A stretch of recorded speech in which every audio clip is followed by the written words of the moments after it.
محکمہ سماجی بہبود سوشل ویلفیئر نصیر آباد کے ڈویژنل ڈائریکٹر محمد سلیم کھوسہ کے زیر انتظام ڈپٹی کمشنر نصیر آباد آفس سے پریس کلب تک بلوچستان عوامی انڈومنٹ فنڈز کی آگاہی مہم کے حوالے سے واقعہ اہتمام کیا گیا۔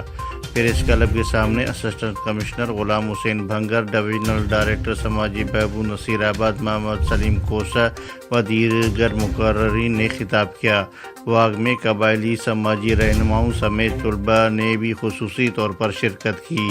واقعہ میں آگاہی مہم واقعہ کا مقصد غریب اور مستحق افراد کے لیے حکومت بلوچستان نے بلوچستان عوامی انڈومنٹ فنڈ سے بلوچستان کے درجہ ذیل امراض میں مبتلا مستحق افراد کا مفت علاج معالج کے لیے درخواست دے سکتے ہیں، جن میں گردوں کی آخری stage, dialysis, cancer, hepatitis, thalassaemia, آنکھ سے جلسنے والے مریض، لائف سیونگ ٹریٹمنٹ، جگر پیوند کاری، دل کے امراض، خصوصی معذور افراد کا علاج۔ پاکستان کے بڑے بڑے ہسپتالوں میں علاج کا انتظام کیا گیا ہے۔